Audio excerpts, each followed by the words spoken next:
Hello बच्चों, good morning.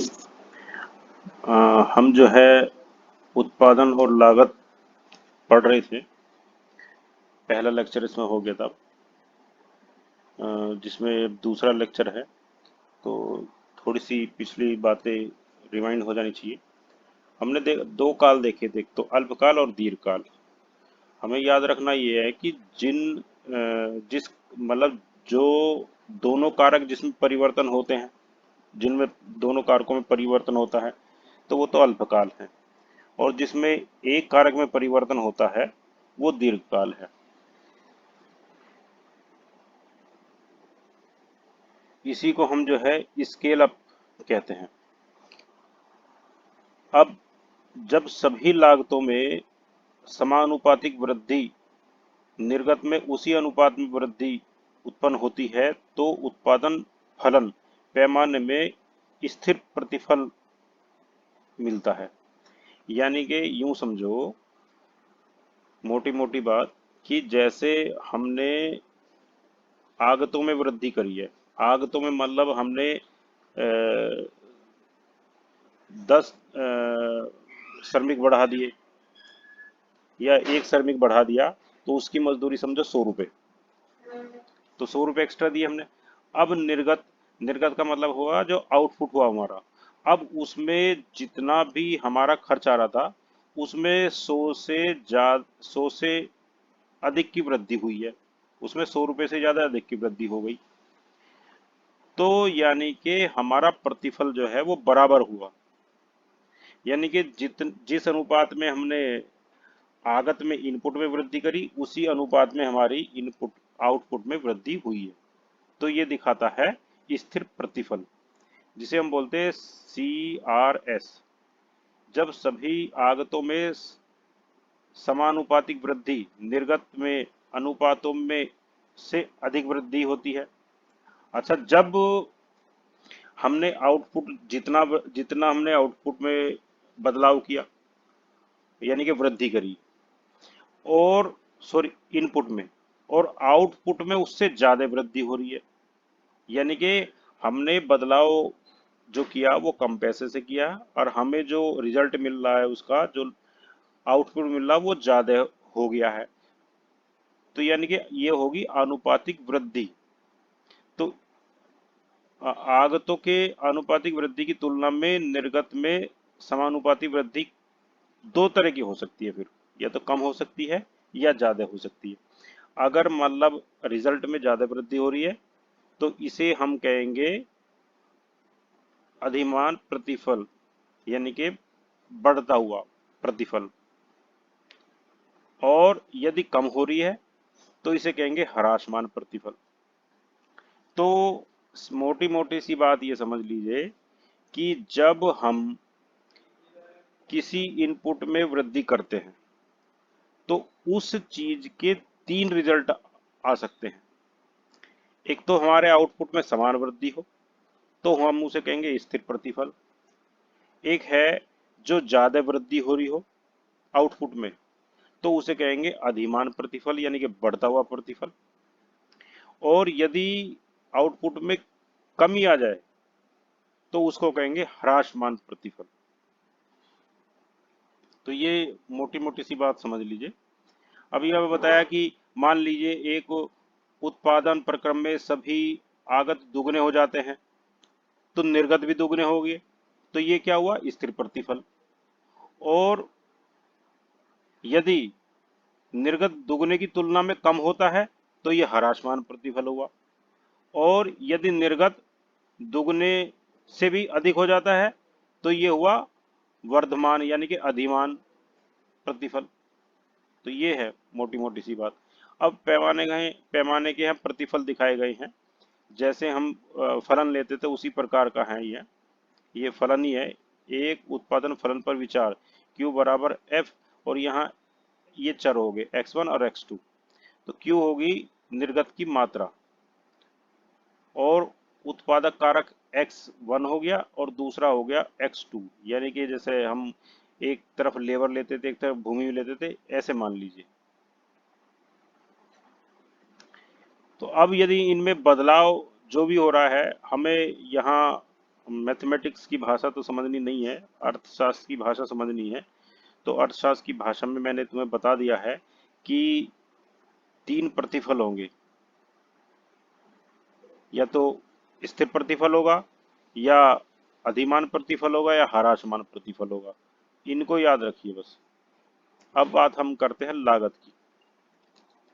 लागत से मतलब समझ ही गए होगे, जो किसी वस्तु को बनाने में जितना भी खर्च होता है, जितनी तरह के भी खर्च होते हैं, उन सबको यदि हम जोड़ दें तो वो होगी लागत। ये मोटी मोटी सी बात है।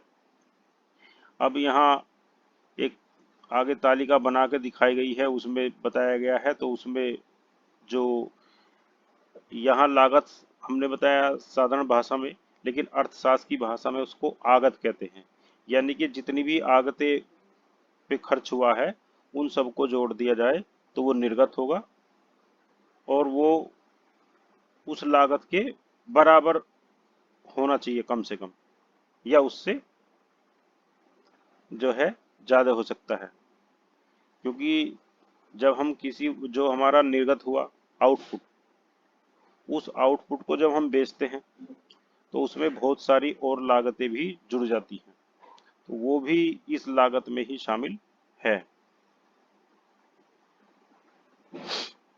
तो यहाँ पे एक काब डगलस उत्पादन फलन है, वो थोड़ा सा महत्वपूर्ण है, इसलिए समझ लीजिए। यहाँ पे क्यू उत्पादन वेरिएबल ते मात्रा होगी, ये Q1 और X1 और X2 वेरिएबल हो गए, यानी कि जिनमें हम बदलाव कर सकते हैं। और मान लीजिए X1 जो है वो X बार 1 बार के बराबर है, और X2 जो है X2 बार के बराबर है। और यहाँ पे निर्गत की जो इकाई है वो Q है, यानी कि ये बदलाव होके ये आती है। तो इन यदि हम वृद्धि करते हैं तो यहाँ T ग्रेटर देन 1 होगा, इतने गुना दोनों आगतों में, तो हमें नवीन निर्गत प्राप्त हमें ये होगा। तो यहाँ हमने टी की इनमें गुणा कर दी, यहाँ पे टी, और ये ए और बी था, ये हो गया। तो जब हम इनमें से टी और ये कॉमन ले लेंगे तो ये बचता है ऐसे। तो अल्फा प्लस बीटा जो है वो 1 है, ये हमेशा 1 रहेगा। यदि ये ये लेस देन 1 आ रहा है तो इसका मतलब है फलन घटने पैमाने का प्रतिफल, यानी कि हमें अगर हमें घाटा हो रहा है। और यदि एक से ज्यादा है ये ए प्लस बी, तो हमें लाभ हो रहा है वहां, यानी कि वर्तमान प्रतिफल है। ये हमें याद रखना है। अब अल्पकाल और दीर्घकाल के बारे में तुम्हें पहले बताया जा चुका है। यहाँ लागत की बात कर रहे हैं हम, अल्पकाल की लागत और दीर्घकाल की लागत। अल्पकाल में उत्पादन के कुछ कारकों में परिवर्तन नहीं लाया जा सकता, अतः वे स्थिर रहते हैं। एक फर्म जो स्थिर लागतों का वहन करती है उन्हें हम कुल स्थिर लागत कहते हैं। यानी कि अल्पकाल में जिन दो लागतें हैं, एक तो परिवर्तनशील लागतें, एक स्थिर लागतें। तो यहाँ हम स्थिर लागत की बात कर रहे हैं जिनमें कोई बदलाव नहीं किया जा सकता, उनको हम कुल स्थिर लागतें कहते हैं। जितनी भी मात्रा का उत्पादन फर्म करती है उसकी लागत फर्म के लिए स्थिर रहती है। किसी भी आवश्यक स्तर के निर्गत का उत्पादन करने के लिए अल्पकाल में फर्म केवल परिवर्तित लागतों को ही समायोजित कर सकती है। यानी कि जो कोई भी फर्म है वो केवल अपनी उन लागतों में ही बदलाव कर सकती है जो परिवर्ती लागतें हैं। जो स्थिर लागतें हैं उनमें कोई बदलाव नहीं कर सकती। जैसे उदाहरण के लिए मान लीजिए एक कंपनी है, कंपनी में जो मशीन लगी है वो मशीन स्थिर लागत होगी, उसमें कोई बदलाव नहीं हो सकता। परिवर्तनशील लागत क्या होगी? कच्चे माल हो गई या श्रमिक होगी, उनमें बदलाव कर सकता है।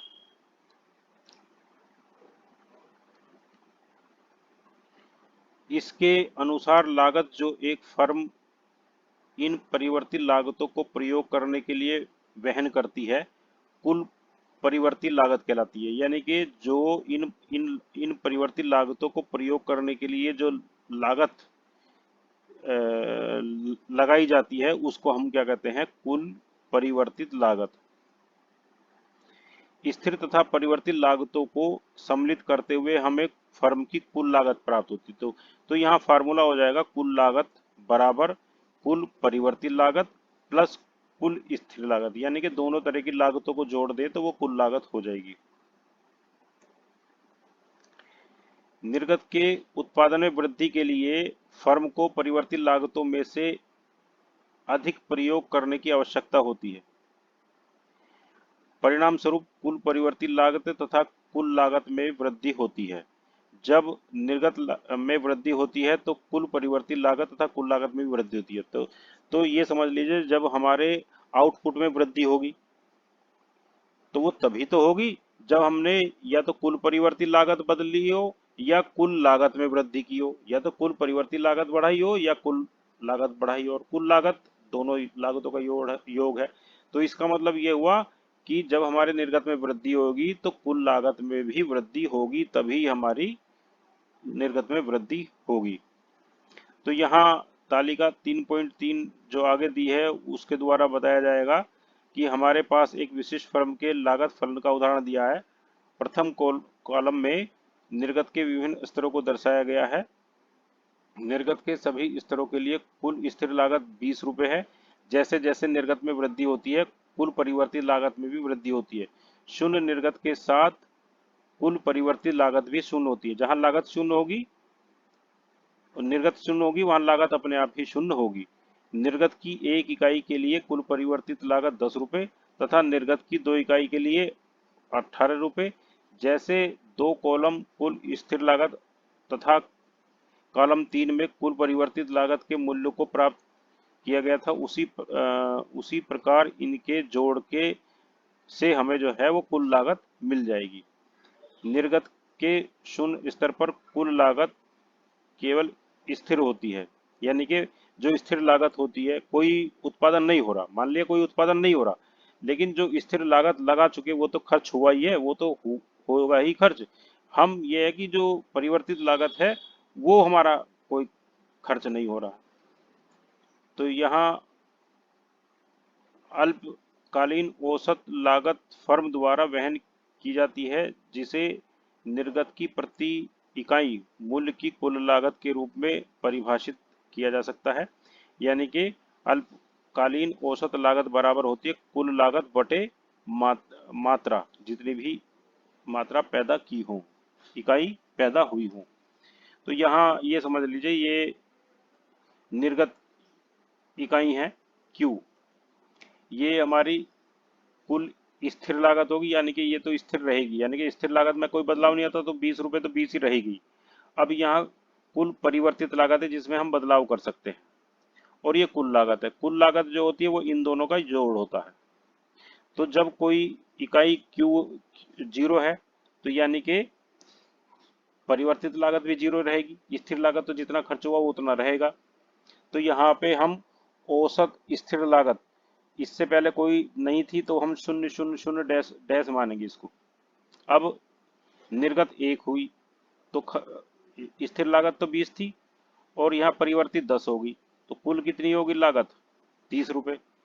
10 वो 20 प्लस 10 दोनों लागतों को जोड़ दिया तो 30 रुपये होगी।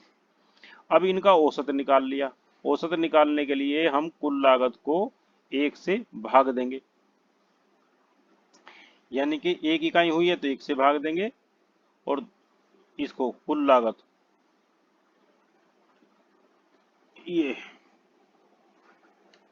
कुल स्थिर लागत को जब हम औसत स्थिर लागत निकालेंगे तो हम यहाँ कुल लागत को इकाई से भाग देंगे, और जब यहाँ हम ये निकालेंगे औसत परिवर्ती लागत, तो औसत परिवर्ती लागत को निकालने के लिए हमें जो परिवर्ती लागत है उसको निर्गत इकाई से भाग देना पड़ेगा, तो हमारा ये आ जाएगा।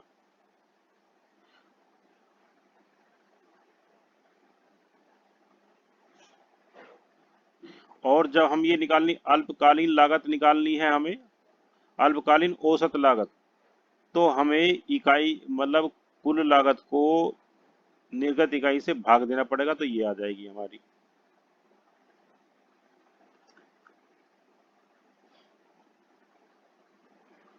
इस तरह से कुल औसत कुल परिवर्तित लागत बराबर है कुल परिवर्तित लागत बटे Q, यानी कि निर्गत। और दूसरा स्थिर औसत लागत निकालने का फार्मूला हुआ कुल स्थिर लागत बटे निर्गत। तो इस तरह से हम यहाँ देख रहे हैं कि अल्पकालीन औसत लागत बराबर होती है औसत परिवर्तित लागत प्लस औसत स्थिर लागत। इन दोनों को जोड़ दिया जाए तो ये हमारी अल्पकालीन औसत लागत हो जाएगी। तो जो सारणी हमने बनाई है ऊपर, वो ये सूत्र लगा करके उनके मानों को हम निकाल सकते हैं। तो तालिका 3.3 में हम अल्पकालीन स्थिर लागत प्रथम कॉलम के अनुरूप मूल्य द्वारा द्वितीय कॉलम के मूल्य में भाग देकर समान रूप से प्राप्त करते हैं। इसी प्रकार से हम तृतीय कॉलम के मूल्य को प्रथम कॉलम के मूल्य से विभाजित करके हम औसत परिवर्तित लागत को प्राप्त करते हैं। निर्गत के 0 स्तर पर औसत स्थिर लागत और औसत परिवर्तित लागत शून्य होती है, अपरिवर्तित होती है, उनको अपरिभाषित होते हैं, उनको कोई परिभाषा नहीं दी जाएगी क्योंकि उससे पहले कोई निर्गत है ही नहीं, कुछ हो ही नहीं रहा पैदा।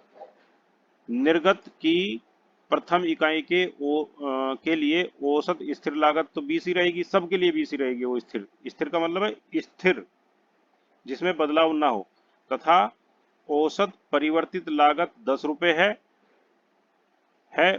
उन दोनों को जोड़कर हम अल्पकालीन औसत लागत 30 रुपए के बराबर प्राप्त करते हैं।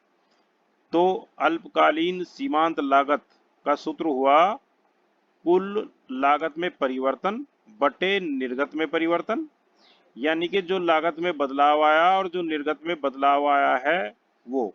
और परिवर्तन को हमने बताया था कि डेल्टा से हम रिप्रेजेंट करते हैं, डेल्टा लिख देते हैं उसके आगे। तो ये कर सकते हैं। अब जो हमने ऊपर तालिका देखी थी उससे हम जो है कुल सीमांत लागत में परिवर्तन निकाल सकते हैं। सीमांत लागत में परिवर्तन निकालने के लिए हमें यहाँ जैसे क्यू की मात्रा 5 पर निकालना है, तो इससे पहले 4 थी, तो जो 5 का मान आया वो 53 आया था और जो 4 का मान आया वो 49 आया। तो 5 में से 4 घटा देंगे तो ये अंतर उसका आ गया। सीमांत के बारे में मैं पहले भी बता चुका हूं कि सीमांत का मतलब है एक अतिरिक्त इकाई की लागत में जो परिवर्तन आता है उसको हम सीमांत लागत परिवर्तन कहते हैं।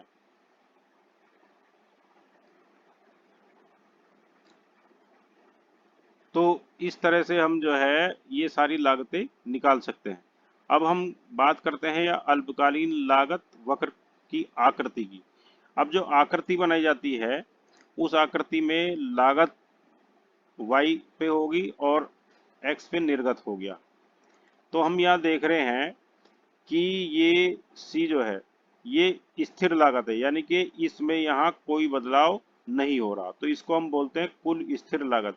जिस लागत में कोई बदलाव ना हो वो होगी स्थिर लागत।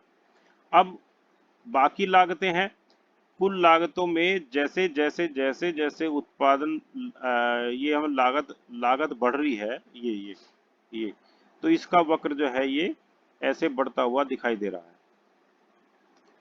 अब जब परिवर्तित लागत में बदलाव होगा तो तभी तो जो है कुल लागत में बदलाव होगा।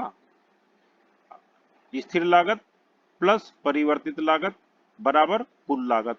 तो जैसे स्थिर लागत तो सेम है और परिवर्तित लागत जैसे जैसे बढ़ती जाएगी वैसे वैसे ही हम देखें कुल लागत भी बढ़ती जाएगी।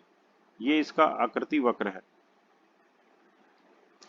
औसत स्थिर लागत वक्र, यहाँ जो स्थिर लागत है उसका औसत निकाला गया है और वो हमेशा जो है ऊपर से नीचे गिरने की प्रवृत्ति पाई जाती है, लेकिन यहाँ ध्यान रखने वाली बात यह है कि ये इससे टच नहीं करेगा, यहाँ भी इससे टच नहीं करेगा, यानी कि ये लागतें कुछ ना कुछ रहेंगी ही, इसलिए शून्य नहीं हो सकती। अगर यहाँ ये इससे टकरा जाए तो इसका मतलब ये शून्य हो जाएगी, और इधर ये टकरा जाए तो इसका मतलब इससे शून्य हो जाएगी, और ये कभी शून्य नहीं होती, कुछ ना कुछ लागत लगी रहती है, इसलिए ये कभी अक्षों से मिलती नहीं है।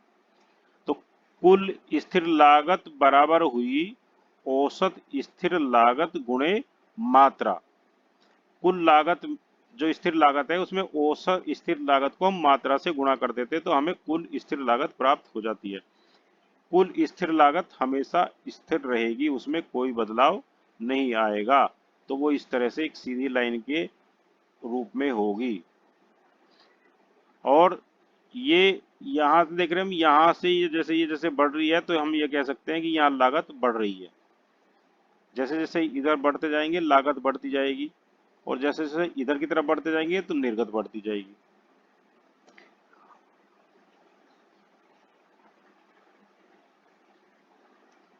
आइए अब दृष्टि डालते हैं कि अल्पकालीन सीमांत लागत वक्र पर। सीमांत बताया था, सीमांत लागत वह अतिरिक्त लागत है जो एक फर्म निर्गत की एक अतिरिक्त इकाई का उत्पादन करने के लिए अपने ऊपर वहन की जाती है। यानी कि एक अतिरिक्त इकाई का उत्पादन करने के लिए जो लागत लगाई जाती है उसको हम सीमांत लागत कहते हैं। परिवर्ती अनुपात के नियम के अनुसार आरंभ में एक कारक के सीमांत उत्पादन में वृद्धि होती है। जैसे जैसे प्रयोग में वृद्धि होती जाती है एक विशेष बिंदु पर पहुंचकर इसमें गिरावट आने लगती है। इससे मतलब यह है कि आरंभ में निर्गत की प्रत्येक इकाई अगली उत्पादन करने के लिए कारक की आवश्यकता न्यूनतम होती जाती है, परंतु एक विशेष बिंदु पर पहुंचने के पश्चात ये अधिकतम हो जाती है, उससे ज्यादा फिर नहीं बढ़ती, फिर उसमें लगातार कमी आ जाती है। तो परिणाम स्वरूप दिए गए कारक मूल्य के साथ आरंभ में अल्पकालीन सीमांत लागत में गिरावट आती है तथा उसके बाद एक विशेष बिंदु पर पहुंचकर इसमें वृद्धि होने लगती है। अतः इसका आकार जो है वो बन जाता है यू के आकार का। तो सीमांत लागत वक्र का जो आकार हुआ वो हमेशा यू के आकार का बनेगा, आगे दिखाया जाएगा। निर्गत के शून्य स्तर पर अल्पकालीन सीमांत लागत को हम परिभाषित नहीं कर सकते, वो उसको अंकों में दिखाई नहीं सकते, ना जीरो ना कोई अंक में। निर्गत के एक विशेष स्तर पर कुल परिवर्ती लागत उस स्तर पर सभी सीमांत लागतों का योग है। अब औसत परिवर्तित लागत वक्र जिस प्रकार दिखाया गया है, निर्गत की प्रथम इकाई के लिए यह जांच करना सरल है कि अल्पकालीन सीमांत लागत तथा औसत परिवर्तित लागत एक ही हैं। अतः दोनों अल्पकालीन सीमांत लागत तथा औसत परिवर्तित लागत वक्र एक ही बिंदु से शुरू होते हैं। फिर जैसे जैसे निर्गत बढ़ती है यानी कि उत्पादन बढ़ता जाता है, अल्पकालीन सीमांत लागत में गिरावट आ जाती है और औसत परिवर्तित लागत सीमांत लागतों का औसत लागत होने के कारण उसमें गिरावट आने लगती है, परंतु अल्पकालीन सीमांत लागत की तुलना में कम गिरावट आती है। एक बिंदु के बाद अल्पकालीन सीमांत लागत में वृद्धि होने लगती है। औसत परिवर्तित लागत में निरंतर गिरावट आती रहती है। जब एक अल्पकालीन सीमांत लागत का मूल्य प्रचलित औसत लागत के मूल्य की तुलना में कम रहता है, एक बार जब अल्पकालीन सीमांत लागत में पर्याप्त रूप से वृद्धि हो जाती है, इसका मूल्य औसत परिवर्तित लागत के मूल्य की तुलना में अधिक रहता है। जब औसत लागत परिवर्तित लागत में वृद्धि आने प्रारंभ हो जाती है तो इसका आकार भी यू आकार की तरह हो जाता है। तो मैंने पहले बताया था जब कि जो औसत परिवर्तित लागत है वो हम देखते हैं कि जैसे जैसे निर्गत बढ़ता है वो लागत कम हो जाती है, और यहाँ एक बिंदु के आने के बाद, यहाँ ये बिंदु होगा ये, इसके बाद फिर वो लागत बढ़ती जाती है, तो ये यू का आकार ले लेती है। तो कुल परिवर्तित लागत बराबर औसत परिवर्तित लागत गुणे मात्रा क्यू, ये पहले भी बताया गया है ये समीकरण। अब हम यहाँ देखते हैं कि औसत परिवर्तित लागत जो है वो पहले लागत में काफी तेजी से वृद्धि होती है और फिर आउटपुट यानी कि उत्पादन में वृद्धि होती है, और एक बिंदु के बाद यहाँ हम देख रहे हैं कि इस बिंदु के बाद जो है वो फिर कुल परिवर्तित लागत में वृद्धि होती रहती है, निर्गत में वृद्धि कम होती है और लागत में वृद्धि ज्यादा हो जाती है।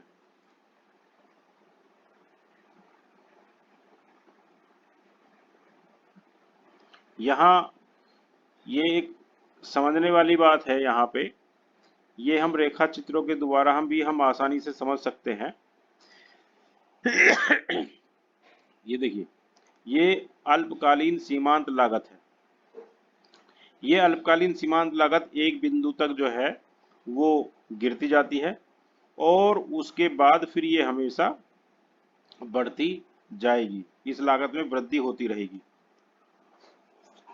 और ये अल्पकालीन सीमांत लागत जो है सभी लागतों से कम होती है, यानी कि इस लागत से कोई भी लागत कम नहीं है। अब जब हम अल्पकालीन औसत लागत की बात करें, औसत लागत जो है इसमें हम देख रहे हैं कि यहाँ पे धीरे धीरे कमी आ रही है ये, और ऐसे ही इसमें वृद्धि भी होती है। तो इसके आकार में और औसत सीमांत लागत के आकार में काफी अंतर होता है। ये एकदम से गिरती है और एकदम से बढ़ती है, और ये धीरे धीरे गिरती है और धीरे धीरे बढ़ती है। ये हम देखें, ये अल्पकालीन परिवर्तित लागत। तो परिवर्तित लागत जो है प्रारंभ में ज्यादा होती है और एक निश्चित बिंदु के बाद जो इसका निम्नतम बिंदु है उसके बाद फिर इसमें और औसत लागत में धीरे धीरे कमी आती लगती है, एक दूसरे के पास आने लगती है ये। तो यहाँ ये याद रखने की और समझने की बात है। अब हम ये तो अल्पकालीन की बात करी थी, ऐसे ही जैसे अल्पकालीन थी ऐसे ही हम दीर्घकालीन की बात करेंगे। बिल्कुल सेम ही स्थिति है, बस केवल दीर्घकाल में दोनों लागतों में परिवर्तन हो सकता है, ये बात याद रखनी है।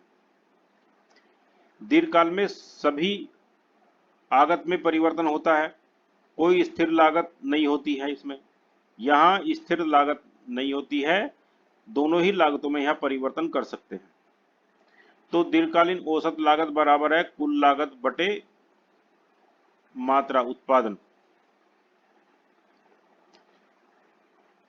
दीर्घकालीन सीमांत लागत कुल लागत में वह परिवर्तन है जो प्राप्त इकाई निर्गत में परिवर्तन के फलस्वरूप होती है।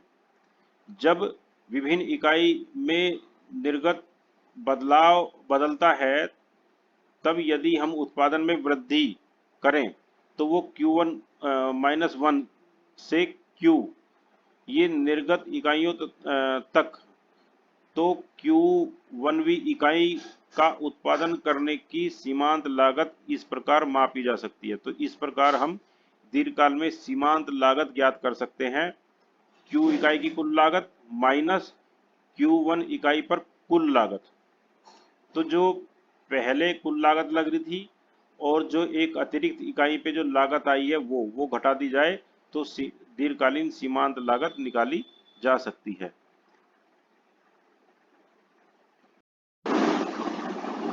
अब यहाँ दीर्घकालीन लागत वक्रों का आकार हम देखते हैं। इससे पहले हम अल्पकालीन लागत वक्रों का आकार भी देख चुके हैं। तो हम ये आकार जब देखते हैं तो ये हम देख रहे हैं कि दीर्घकालीन सीमांत लागत जैसे पहले तेजी से यहाँ गिरती थी और बढ़ती थी, वैसे ही इसमें भी दिखाई दे रही है। और दीर्घकालीन जो औसत लागत है, औसत लागत हम देख रहे हैं कि वो धीरे धीरे गिरती है और वैसे ही ऊपर जाती है, वो इस तरह से आकार की होती है। तो हम यहाँ देखते हैं कि ये दोनों लागतें जो हैं एक बिंदु पर काटती हैं, Q पर, और वो जो बिंदु Q होगा ये M इसे बोलते हैं, तो वो जो दीर्घकालीन औसत लागत है वो उसका न्यूनतम बिंदु होगा। यानी कि उससे ज्यादा औसत लागत जो है नहीं रह सकती। और यदि ऐसा होगा तो वहां हानि की स्थिति हो जाएगी फिर। तो इसलिए ये हमें याद रखना है कि हमारी जो ये दीर्घकालीन औसत लागत है वो इस सीमांत लागत को यहाँ काटे, एक बिंदु पर, उसके निम्नतम बिंदु पर काटे। तो हमने एक स्थिति देखी थी कि जब हम दीर्घकाल में बदलाव करते हैं सभी में, वो स्थिर लागत भी हो और परिवर्तित लागत भी हो, दोनों ही लागतों में बदलाव करते हैं, तो उसके हमारे पास तीन रिजल्ट आ सकते हैं कि जिस अनुपात में बदलाव किया है उसी अनुपात में हमारे निर्गत में बदलाव हो तो वो स्थिर हो गया। और यदि हमने जो बदलाव किया है उसके अनुपात में हमारे निर्गत में ज्यादा बदलाव हो गए तो अधिमान हो गया वो, और कम हुआ तो ह्रासमान हो गया। तो हमें ये बात याद रखनी है। उसी तरह का ही जिस तरह से अल्पकाल में दिखाता है ऐसे दीर्घकाल में है वक्र की स्थिति ये है। तो इस पार्ट में और अधिक कुछ तो है नहीं। अब ये जो महत्वपूर्ण बिंदु दिए गए हैं इनको जरूर पढ़ लेना, कि ये याद रखने वाली बातें हैं और निष्कर्ष निकालने वाली हैं कि आगतों के विभिन्न सम्मिश्रण के लिए उत्पादन फलन निर्गत की अधिकतम मात्रा दिखाता है जिस पर उत्पादन संभव हो सके। अल्पकाल में कुछ आगतों में परिवर्तन नहीं किया जा सकता परंतु दीर्घकाल में सभी में परिवर्तन किया जा सकता है। ये पहली स्थिति बताई थी अल्पकाल की और दीर्घकाल की। कुल उत्पादन परिवर्तित आगत तथा निर्गत से संबंधित है। जो कुल उत्पादन है वो परिवर्तित आगत और निर्गत से संबंधित होता है ऐसी स्थिति में जब हम अन्य सभी आगतों को स्थिर रखते हैं। एक आगत के प्रयोग के किसी भी स्तर के लिए सीमांत उत्पादों का कुल जोड़ उस आगत की प्रति इकाई प्रयोग के स्तर पर उस आगत के लिए कुल उत्पादन प्रदान करता है। और यहाँ ये बताया था कि सीमांत उत्पादन और औसत उत्पादक वक्र जो है वो यू आकार के होते हैं। सीमांत उत्पादक वक्र औसत उत्पादक वक्र को ऊपर से और औसत उत्पादक वक्र के अधिकतम बिंदु पर काटता है। ये जो महत्वपूर्ण बातें हैं ये याद कर लेना। इसमें जो क्वेश्चन है करने के लिए वो मैं बता देता हूँ। निशान लगा लीजिए इसमें।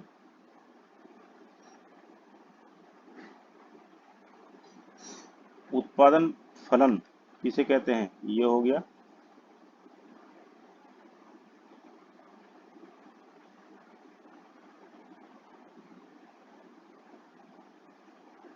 अल्पकाल और दीर्घकाल की संकल्पनाएं होगी।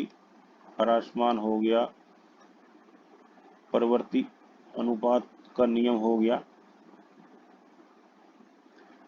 एक उत्पादन फलन स्थिर का ये कब संतुष्ट करेगा की संकल्पनाओं के बारे में ये हो गया।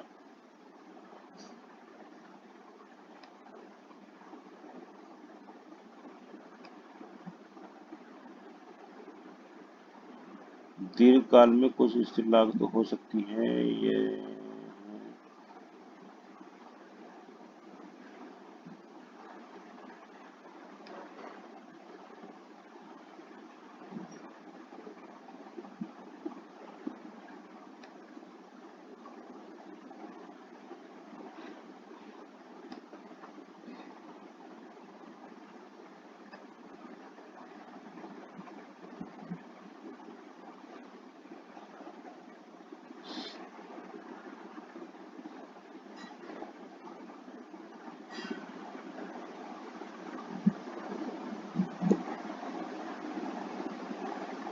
जो ये टेबल दिए हैं इनमें जो दर्शाया गया निकालने के लिए बताया गया है, ऊपर जो टेबल है और जो फार्मूला है उसके आधार पर हम इनको निकाल सकते हैं। तो फिलहाल यही क्वेश्चन कर लीजिए।